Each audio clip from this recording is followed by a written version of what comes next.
Très bien, salut à tous, on se retrouve aujourd'hui pour parler de Jujutsu Kaisen et on va parler un peu théorie, un peu manga, un peu chapitre 247. Donc je vous le dis d'ores et déjà, la vidéo va spoil les amis, donc si vous n'êtes que Anime Only ou que vous n'êtes pas à jour sur les derniers chapitres, sur les derniers leaks, etc., donc 247, je vous invite à passer cette vidéo les amis, comme ça vous évitez de vous faire spoil bêtement. Du coup, maintenant que ça c'est dit, on va parler d'Itadori. En ce moment, on parle que d'Itadori sur la chaîne, mais il faut comprendre aussi, l'auteur commence à nous mettre vraiment Itadori en avant et commence à nous montrer que ce mec, ça y est, il commence à jouer dans la cour des grands.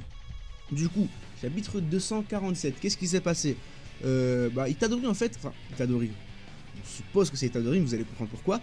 Donc chapitre 247, Iguruma, si je dis pas de bêtises, et Itadori contre Sukuna. Et bon, Itadori se fait assez vite maîtriser par Sukuna, il le tranche même littéralement, il lui coupe une partie de son corps, etc. Bref, là n'est pas le sujet, et le combat du coup fait face entre Iguruma et Sukuna 1v1. Et à un moment donné, Itadori Sukuna reçoit une certaine attaque, reçoit l'attaque du coup sans perforant. On se dit tous à ce moment-là, tiens, bizarre, c'est Choso ça. Et en fait non les amis, ce n'est pas Choso, c'est Itadori, et oui. Puisque la façon dont déjà Sukuna le dit, il explique que là en mode purée, tu me casses les pieds toi, t'es toujours pas mort en gros, la personne qui a fait ça est vraiment quelqu'un qui est juste relou quoi. Donc pas vraiment un ennemi dangereux entre guillemets à part entière, mais juste quelqu'un de relou quoi. Et forcément, il faisait en fait référence à Itadori, puisque juste avant, il l'a quand même découpé quoi, il lui a découpé une partie de son corps. Donc bon, en théorie, il devrait être très mal en point. Et au final, il revient, il l'attaque. En off-screen, bien sûr. Donc à ce moment-là, on était tous là en mode, oh là là, qu'est-ce qui se passe et tout, c'est Choso. En fait, non, c'est Itadori, puisqu'en plus, c'est la fin du chapitre, les amis. Qui est-ce qui revient? Itadori. Il revient comme neuf. Et oui, il est là, il s'est régénéré. Et maintenant, Itadori, en plus, qui maîtrise le sort d'inversion. Et si ça, c'est pas stylé. Bref, du coup, voilà. Donc à ce moment, on se dit, ouais, mais attendez, comment ça, Itadori et tout, il maîtrise 200 perforants. Oui les amis, oui, pourquoi est-ce qu'il maîtrise 200 perforants? Alors, plusieurs possibilités. Première possibilité, Itadori a juste, en mangeant les embryons qui restaient, il s'est approprié les techniques. Maintenant vous allez me dire, ouais mais Maxori, c'est pas possible, parce que regarde, il a pas mangé Choso, il a mangé les embryons restants, et Choso, lui au final, il est plus en état d'embryon. C'est vrai, mais tout de même, il y a un monde où peut-être qu'un autre des embryons maîtrisait la manipulation des Emachi, donc la technique des Noritoshi. On sait pas, pour le coup on sait pas, on n'a pas plus d'infos que ça par rapport aux autres techniques des embryons.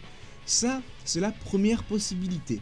Maintenant, la seconde possibilité, c'est qu'il est juste switch d'âme avec Choso. Ça on en reparlera d'une autre vidéo, le fait qu'il arrive à changer d'âme. Et qu'en changeant d'âme, justement, il s'est entraîné à... Choso, en tout cas, s'est entraîné à utiliser la manipulation des Emachi. On va l'appeler la manipulation du sang, hein, c'est plus simple. La manipulation du sang via le corps d'Itadori, c'est qui lui a permis de s'en souvenir. Et oui, pourquoi est-ce que je vous dis ça? Puisque je vous rappelle que Itadori, il a potentiellement la technique d'échanger d'âme avec les gens. Ce qui est quelque chose de très fort, mais au-delà de ça, Itadori, il a possédé Sukuna en lui pendant un certain temps. Et Sukuna, il a commencé, en fait, lorsque Sukuna a pris possession d'Itadori, celui-ci commençait en fait à s'imprégner de ses techniques. Donc il a commencé à s'imprégner des techniques de Sukuna, et ce n'est qu'une question de temps avant qu'il n'utilise les techniques de Sukuna. Et oui les amis, donc Itadori déjà c'est un génie. Itadori c'est un génie, donc il faut partir de ce postulat que peu importe ce qui se passe, Itadori va très vite maîtriser des techniques, etc. Regardez pour le Black Flash, enfin l'éclair noir du coup, excusez-moi. L'éclair noir, il l'a maîtrisé extrêmement vite. Hein. L'éclair noir d'ailleurs qui est extrêmement compliqué à maîtriser. Pas beaucoup d'exorcistes maîtrisent l'éclair noir. Hein. Todo, il a galéré à l'utiliser alors que Todo, c'est quelqu'un d'extrêmement puissant. Megumi, on l'a jamais vu utiliser un éclair noir. Nanami maîtrise l'éclair noir.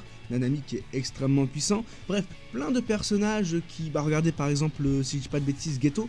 Enfin du coup Kenjaku n'a jamais utilisé l'éclair noir, en tout cas on l'a jamais vu en visuel. Bon Yuta il l'a utilisé, mais bref. Vous voyez les personnages qui utilisent l'éclair noir, c'est des personnages très puissants. Et là vraiment on ne voit pas qu'Itadori à la base. Il les Jujutsu depuis quelques mois. Depuis 6 mois grand max. Grand max. Et encore. Ici on parle plus de 3-4 mois d'exorcisme. Donc il est exorciste depuis très tôt Itadori. Et il maîtrise déjà un panel de techniques incroyable. Bon, vous me direz, parce que c'est normal, c'est un humain maudit, enfin c'est un humain modifié lui aussi, comme Choso, Eiso, Kishuzu, etc. D'ailleurs, je vous invite à aller voir ma petite théorie là-dessus, hein, je fais ma petite promotion. Il y a 2 ans, hein, j'avais déjà tout capté en avance. Du coup, voilà, c'est le petit moment où je flex. Bref, là n'est pas le sujet, mais Itadori, voilà, c'est quelqu'un d'extrêmement puissant, c'est un génie. Donc, le fait qu'il soit un génie, bah, ça rend possible le fait que le Choso était du coup dans le corps d'Itadori et utilisait la manipulation du sang, la manipulation des Zamasu.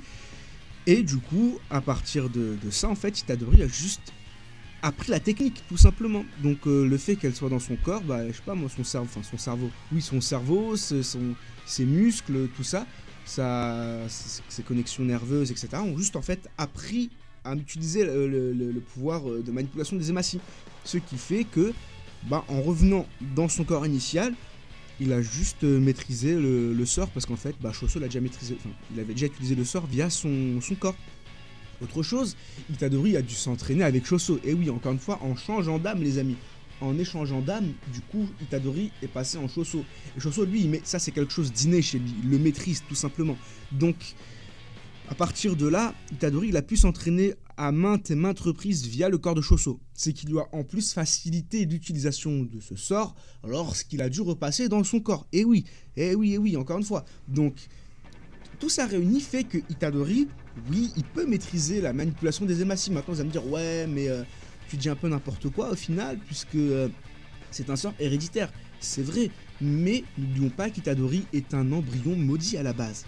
Donc, à partir de là, il peut faire plein de choses. Peut-être que l'un des embryons maudits qu'il a absorbé fait en sorte qu'il peut maîtriser des techniques héréditaires. Mais oui.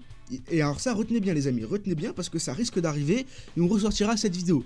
Itadori, en ayant absorbé les fœtus maudits restants, bah dans ces fœtus maudits restants, il devait y en avoir un qui avait la capacité de pouvoir recopier, ou bien réutiliser n'importe quelle technique héréditaire.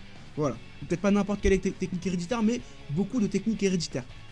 Et vraiment, ça, c'est fort probable. Donc, retenez bien ce passage. On le ressortira lorsque ce sera dévoilé. Bref, donc voilà. Peut-être qu'un fœtus maudit, ouais, comme dit juste avant, bah, il maîtrise des techniques héréditaires. Et le fait qu'Itadori l'ait absorbé, il a assimilé les compétences. Et au final, il peut utiliser quasiment n'importe quelle technique héréditaire. Et peut-être qu'on va avoir Itadori qui va maîtriser le 6e œil. Et oui, les amis. Là, vous allez me dire, oulala, je pars trop loin et tout. On en reparlera. Dans une autre vidéo. Bref, du coup, voilà, donc Itadori, c'est officiel, enfin c'est officieux, bientôt officiel, hein, donc il maîtrise la manipulation des Zamasu, et c'est lui qui a utilisé cette technique face à Sukuna, et oui les amis, donc voilà, petite vidéo théorie, voilà, donc donnez-moi votre avis sur cette théorie dans les commentaires, voilà, je vous ai exposé des arguments par-ci par-là. Maintenant, à voir par la suite si cela se confirme ou si c'est pas le cas.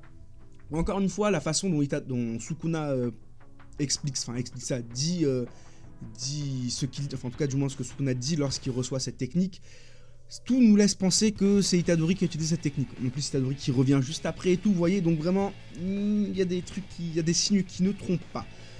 Du coup, voilà, dites-moi du coup, encore une fois, ce que vous avez pensé de cette théorie dans les commentaires. N'hésitez pas à me donner des points en plus, dans le sens, ah bah peut-être qu'en plus de ce que tu as dit, on peut rajouter ça. Donc vous voyez, plein de petits trucs comme ça, ou même si vous trouvez que la théorie est incohérente, n'hésitez pas à me dire dans les commentaires pourquoi vous la trouvez incohérente, et avec des arguments, etc. Comme ça, on peut échanger, et peut-être que, et sûrement même, ça va me faire changer d'avis, ça va me faire évoluer... en termes de... Enfin, ça va me faire... vous avez compris quoi. En gros, je vais avoir une vision différente sur cette théorie. Voilà, j'en perds mes mots. Excusez-moi. Du coup, voilà. On se retrouve très bientôt pour du Jujutsu Kaisen. Et d'ici là, portez-vous bien. Bye bye.